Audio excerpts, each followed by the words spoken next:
What do if you want to go to the store? You go outside your house and you walk down the street.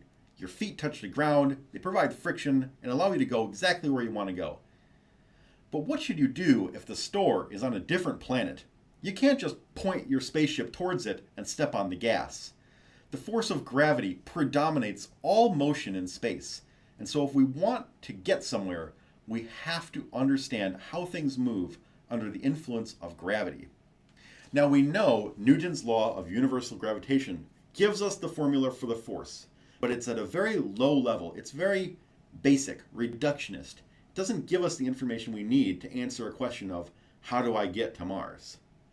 That study is called Orbital Mechanics, and it's based off of Newton's laws, but it turns it into a set of statements which are easier to apply to realistic questions about space flight and space travel. It might seem kind of an esoteric question to try to get to another planet, but if you've ever used your cell phone or the internet, you rely on this because lots of satellites go around the Earth every day in specific orbits so that they can communicate with you and provide the information that we need to run a modern society.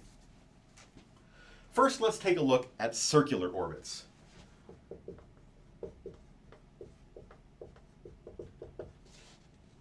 In a circular orbit, we have a large central mass, which is assumed to be motionless due to its large mass, and a smaller mass, lowercase m, that orbits. There's a big disparity in the sizes of these masses. And in a circular orbit, we have a constant radius and a constant speed. In the last video, we used Newton's law of universal gravitation and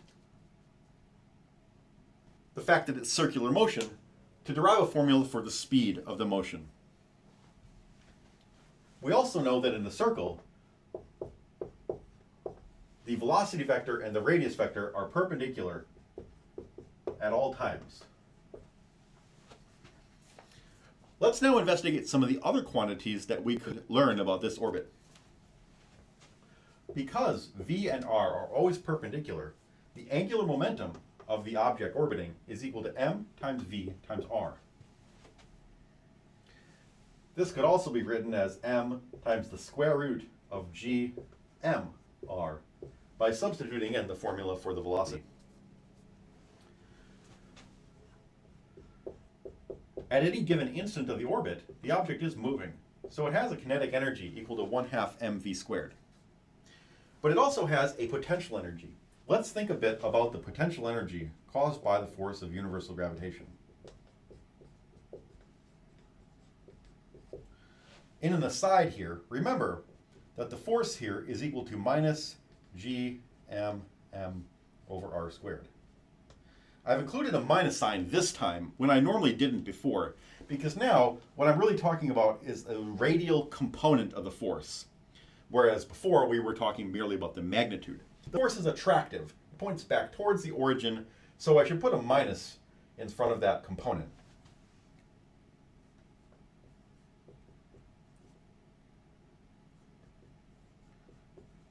Recall how potential energy can be gotten from the formula for force. We need to integrate it and put a minus sign in front. So if we integrate this formula, we're going to get minus g m m over r to the first power, and then we have to divide by the new power of r to do an antiderivative. So we'll divide by -1 because of the -1 power here, but we also have to multiply by -1 in the formula for potential energy. So all these negatives combine to just give us one overall negative. The potential energy function can be taken to be negative g mm over r. So it looks like we just take the gravitational force and reduce the power of r in the denominator by 1.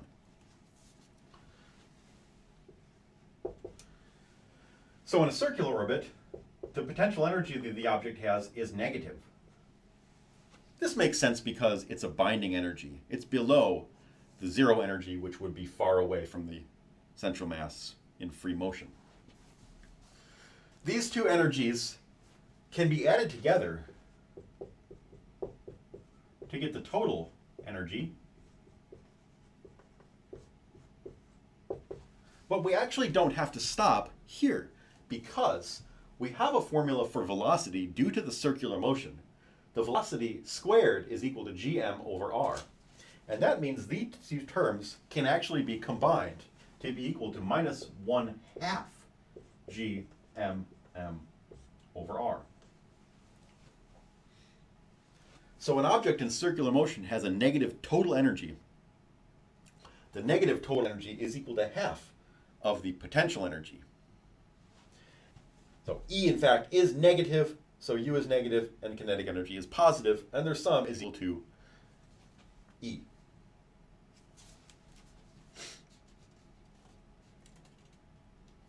So that tells us how things work for a circular orbit. And it's a good baseline to understand because many of the planets and satellites do go in circular orbits as well.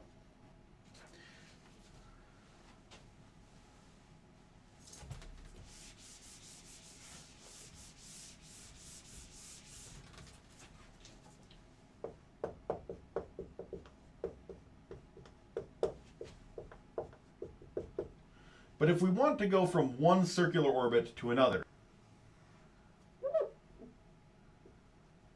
we can't just fly straight into the other orbit. They're at different radii. What we need to do is we need to go into an elliptical orbit for some amount of time that can carry us to a higher radius value, and then go back into a circular orbit once we get there. So let's look at a few of the orbital mechanics properties for an elliptical orbit.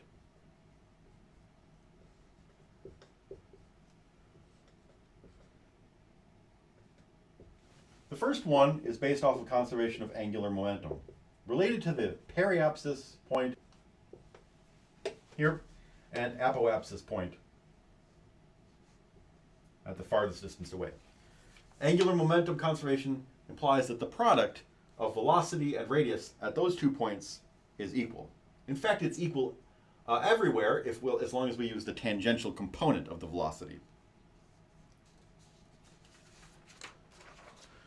The other altering we have for an elliptical orbit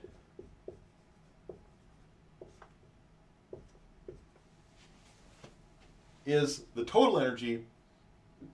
Now, instead of being equal to negative gmm over twice the radius of the orbit, it's now equal to gmm over twice the semi-major axis of the orbit. Remember that the semi-major axis 2a is equal to RA plus RP. In a circle, RA and RP would be both equal to R, and so this would reduce to A equals R, and we would get back to the circular energy formula. But we also have, at every point in the orbit, an energy that is just due to kinetic energy and potential energy. So if we're at some location that's not the periapsis or the apoapsis, we can still calculate the total energy based off the speed squared and the instantaneous distance from the central body at that point. So of course, gravity is a conservative force, and so this quantity is a constant.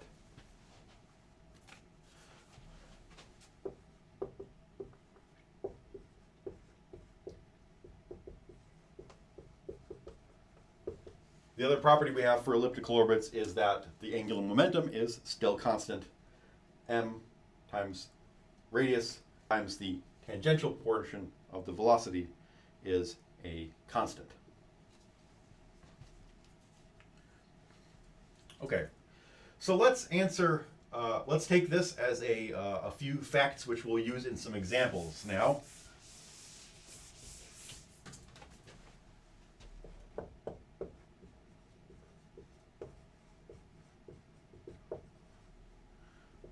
First one is a common question called which the answer is going to be called the escape velocity.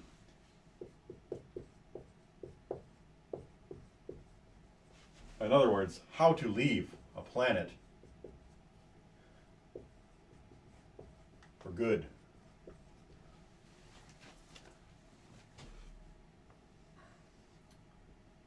So let's imagine that you start off in location 0, sitting on the surface of a planet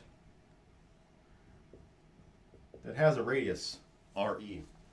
In this situation, your velocity is essentially 0 compared to orbital velocities. But you do have some gravitational potential energy because you have some distance from the center of the Earth. So your total energy in this stationary situation is minus gmm over r, where r is the radius of the Earth. In order to leave the planet entirely, we would need to raise our energy to a positive or at least 0 value.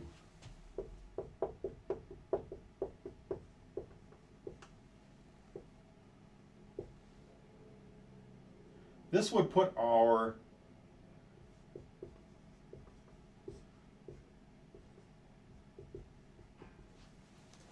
total energy at a value greater than 0. So we need to do something to escape the Earth. We're not going to just be able to change our initial energy into kinetic and go away. We have to speed ourselves up by some non-conservative work that changes our total energy. In other words, we've got to push on ourselves pretty hard, either with a rocket or an airplane or something that can get some thrust behind it. So if we start with this amount of energy, and we want to make this energy eventually greater than 0, what do we have to accomplish? Well, this energy would then be the energy that we gave ourselves at the surface of the Earth, which we will then use to fly away while conserving it. So our final velocity after the rocket has pushed us must exceed our initial potential energy from when we were sitting at rest. So this will be radius of the Earth here, sorry. And this means that our velocity has to exceed a certain limit. If we multiply 2 by both sides and divide both sides by m, we get 2 gm over re.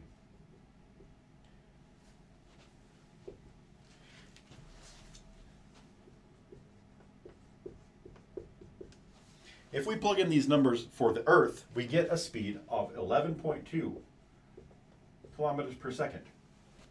That's pretty fast, and it also assumes there's no friction, but it can be attained if you have a strong enough rocket or source of thrust to push you. You can, if you go faster than 11.2 kilometers per second, at any point while you're in orbit, you will leave that planet for good. So what goes up doesn't always come down. If you go fast enough, you will go up, and you will never come back unless you turn around and burn again. If we plug in the properties of the moon here, we find an escape velocity that is only 2.375 kilometers per second. It's much less to escape the moon than to escape the Earth, because its mass is smaller and its radius is smaller as well. This difference is one of the motivations for wanting to build, say, a base on the moon and make fuel there, make rockets there, because it would take a lot less to get away from the moon than it would to get away from Earth. Plus, the moon is essentially frictionless. In the Earth, you have to go all the way through the atmosphere before you even have a chance of attaining this speed.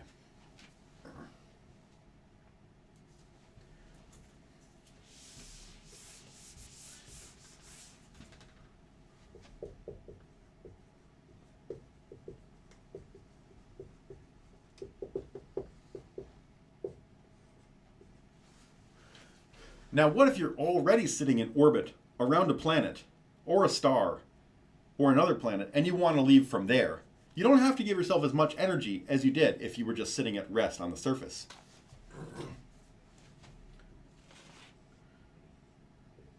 Here we're going from a situation where we have an initial energy that is equal to 1/2 mv0 squared minus gmm over r0, which will always end up being equal to minus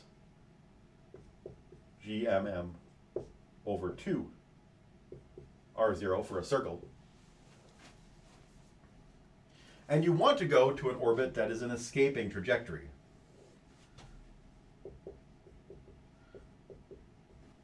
So this means your final energy would be greater than 0.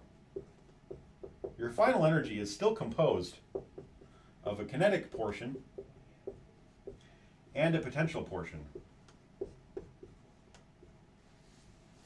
but is no longer equal to this, gmm over 2r0, because you've gone into a non-circular orbit. In fact, an escaping orbit doesn't have a semi-major axis either.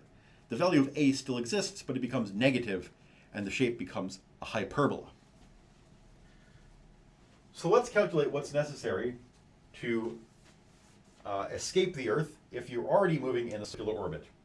Your value of 1/2 mvf squared must be greater than gmm over r0 at your current orbital radius.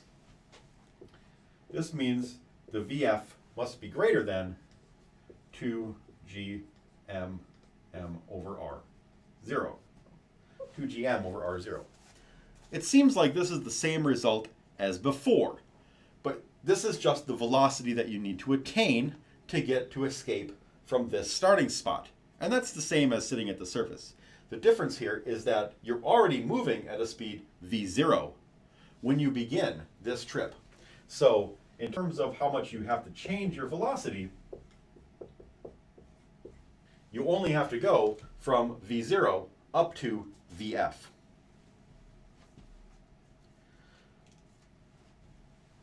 For the Earth,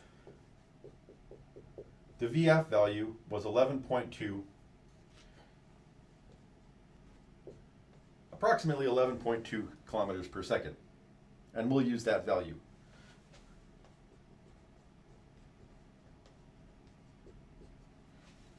But if you were in a circular orbit around the Earth at some, let's say at a radius of, let's say you were at an altitude of 200,000 meters. All right, so if you're already in a radius of 6.5 in a circular orbit, your velocity is 7.77. To escape, you need to accelerate to 11.2 kilometers per second. So that means you need to change your velocity by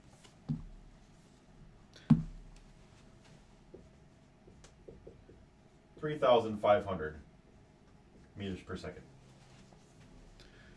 So to put that into perspective, traveling on a highway in a car, your speed is in the range of 30 to 50 meters per second. So when we move things in orbit or undergo orbital maneuvers to escape planets or moons, then we have to accelerate ourselves a lot more than we normally do just moving around on the surface of the Earth.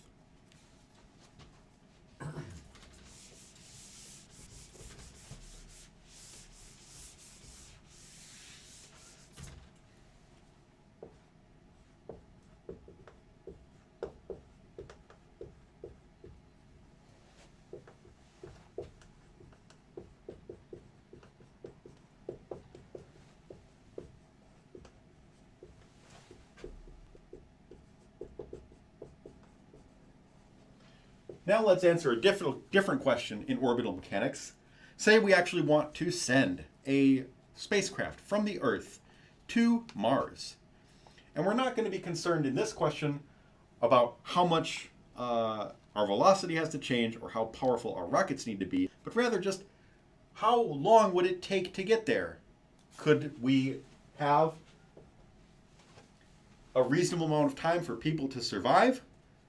Let's see if we can use some orbital mechanics equations to calculate how long it would take to get from Earth to Mars in a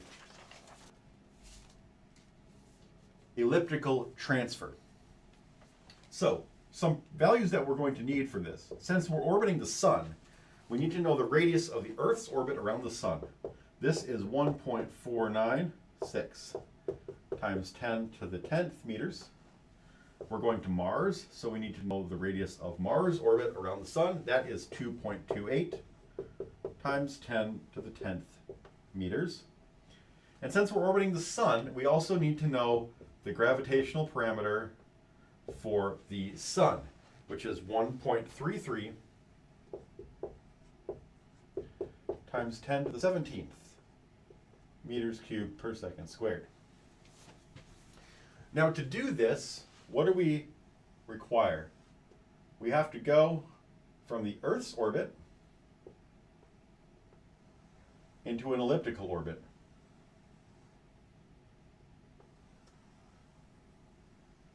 That can coincide with Mars' orbit at some other point in time.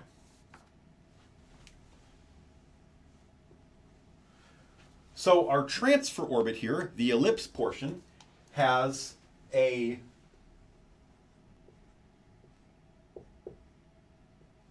periapsis value, its RP, is equal to the radius of the Earth's orbit. And it has an apoapsis distance, RA, that is equal to the radius of Mars' orbit.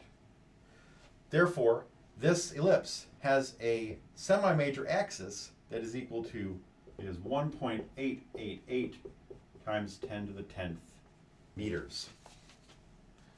We can now use this value in Kepler's third law. The period of the orbit will be equal to 4 pi squared a cubed over gm quantity square root. This period value comes out to about 517 days. But that's not how long it takes to get to Mars. That's how long it takes to complete an entire elliptical orbit. So our actual time of flight would be half that value. 258 days, or roughly 8.5 months.